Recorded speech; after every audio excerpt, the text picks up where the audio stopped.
Fala, comprador! Seja muito bem-vindo a mais um episódio aqui do nosso podcast Fala, Comprador.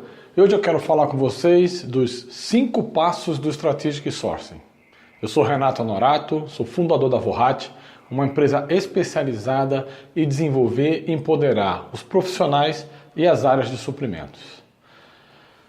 Como você deve saber, o Strategic Sourcing é uma metodologia para você montar estratégias de negociação, né? Estratégia de abastecimento, como você vai comprar e como você vai colocar esse produto dentro da sua empresa. Tá? A metodologia foi desenvolvida na década de 80 por um cidadão chamado It Kearney, que inclusive existe uma consultoria It Kearney, que foi o grande precursor da metodologia. Inicialmente, a metodologia na verdade, a metodologia ainda tem 7 passos. Eu aqui vou contar para vocês que eu faço um pouquinho diferente e por que eu faço esse pouquinho diferente. Mas a metodologia do It Kearney tem 7 passos. E onde que eu aprendi tudo isso? Eu tive a oportunidade, alguns anos atrás, ou muitos anos atrás, de trabalhar numa empresa, uma multinacional, que investiu nos seus colaboradores para aprender a metodologia. Então eu tive a oportunidade de primeiro ter a própria It Kearney desenvolvendo e trabalhando com a gente na metodologia. Depois eu fui convidado para ir para a escola de negócios na Suíça para aprofundar na metodologia e fazer também um treinamento de multiplicador. Quer dizer que eu fui para lá, fiquei um tempo lá na Suíça, aprendi a metodologia e aprendi como aplicar a metodologia. Voltei para o Brasil e apliquei essa metodologia nos outros compradores aqui do Brasil. Com o passar do tempo e com a utilização, eu entendi que os 7 passos, que eram os primeiros, né, que foram desenvolvidos, o processo ele ficava muito lento, principalmente para as empresas aqui do Brasil que queriam trabalhar na velocidade, queriam aumentar a velocidade de implementar o Strategic Sourcing. Então, com o meu conhecimento e com as aplicações, né, conforme eu ia aplicando isso no dia a dia, eu fui percebendo que algumas etapas elas podiam ser eliminadas. Fique tranquilo, porque a gente trabalha hoje com os 5 passos, mas as etapas que nós tiramos, em nenhuma hipótese, ela perde a essência da metodologia. Ela só é mais enxuta para a gente poder ganhar mais velocidade e poder entregar. Mesmo assim, a metodologia nossa, né, da Vorrat, em 5 passos, em menos de 2 meses, 2 meses e meio, você não consegue entregar. Nós estamos ainda trabalhando num projeto com uma outra empresa especializada em projetos. Isso vai ser um lançamento nosso aí para o meio do ano, mas para tentar ver se a gente consegue diminuir de uma maneira estruturada o tempo de aplicação da metodologia Strategic Sourcing. Mas hoje eu não tenho isso ainda, estamos estudando isso com uma outra empresa especializada em projetos. Já que eu estou falando em projeto, uma boa parte do sucesso da metodologia ou da aplicação da metodologia Strategic Sourcing é você entender que é um projeto, que ele tem começo, meio e fim, que ele tem etapas, que tem milestones para você garantir o teu processo, que você precisa entregar isso na época e no time que você se propôs a fazer, porque hoje tem muitas empresas que já fecham junto com o orçamento o que vai ser negociado pela metodologia, crava isso em orçamento, e se eventualmente, quando você for rodar a tua metodologia Strategic Sourcing, não fechar lá no prazo e aquilo tiver algum atraso, inclusive de resultado, de save, né, de economia, esse resultado ele entra na balança negativa de suprimentos. Então, garantir o passo a passo da metodologia, da entrega e dos entregáveis é fundamental para o processo. Como eu falei, são 5 passos. O primeiro passo é análise da demanda. O segundo passo, análise mercado fornecedor. Terceiro passo, estratégia da negociação. Quarto passo, negociação. E quinto passo, implementação. Na minha opinião, o passo mais importante e que normalmente dão esse passo muito rápido é o análise da demanda. Por quê? Porque é na análise da demanda que você vai de verdade estudar todas as possíveis oportunidades que você tem na categoria.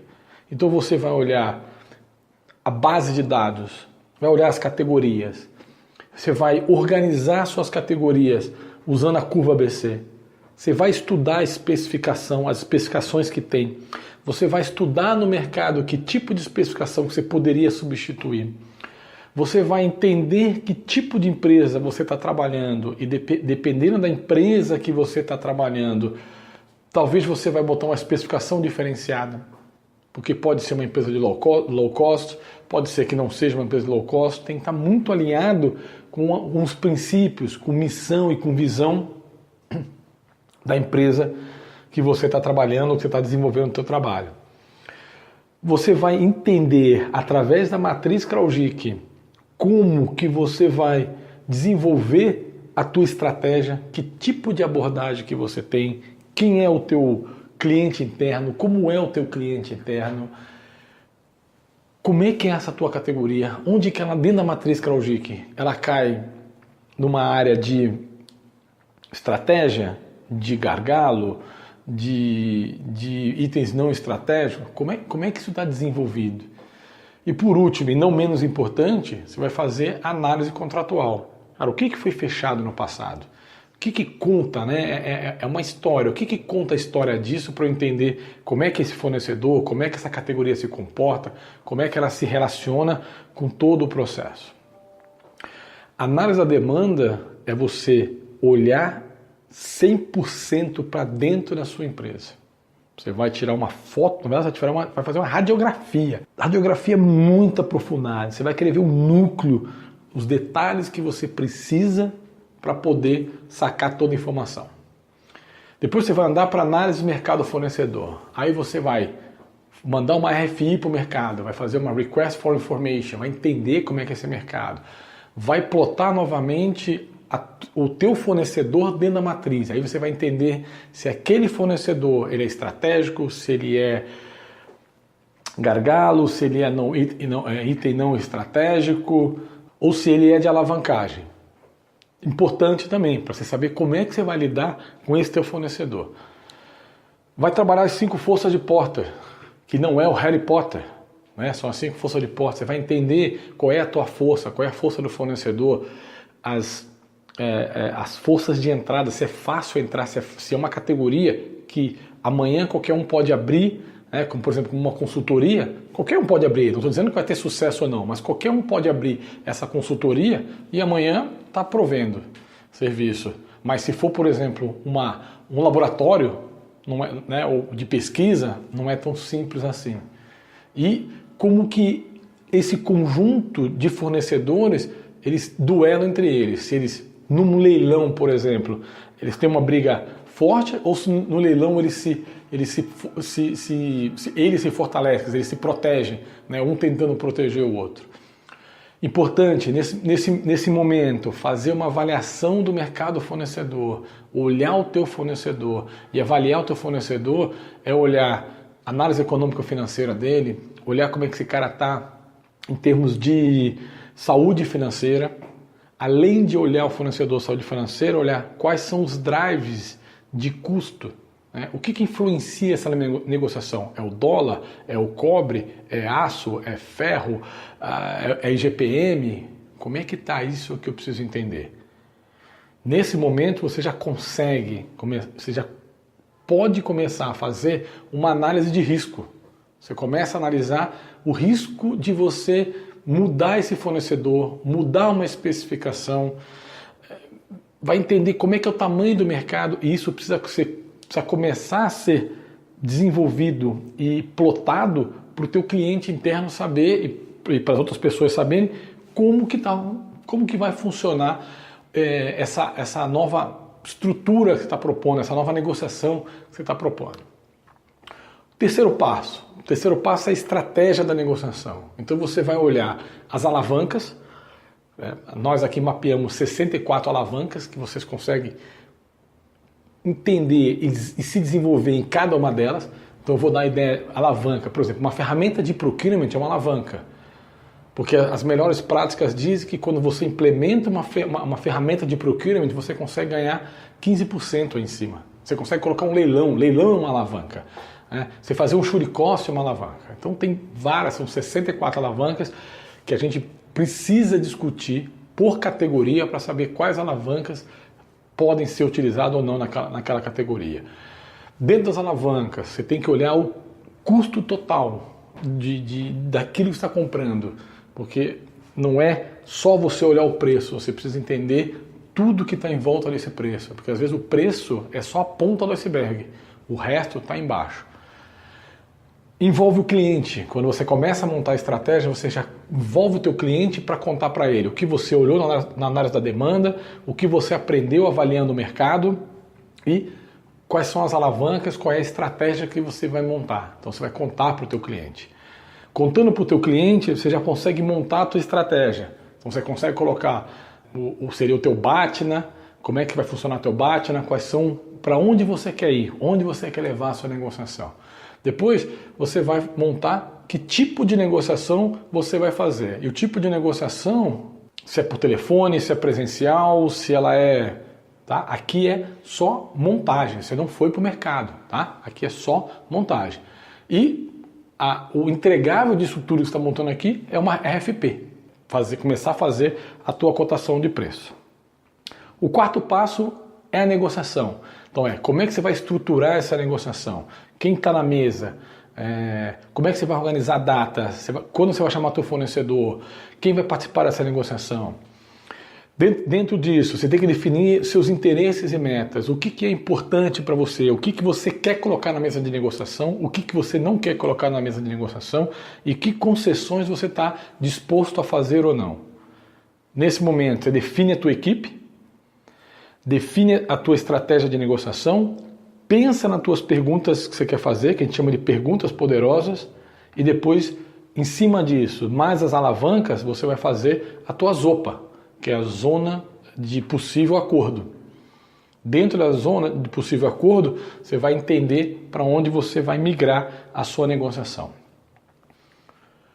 Quinto e último passo é a implementação. Lembra que você passou provavelmente uns 2 a 2 meses e meio montando essa estratégia, fechando a tua negociação.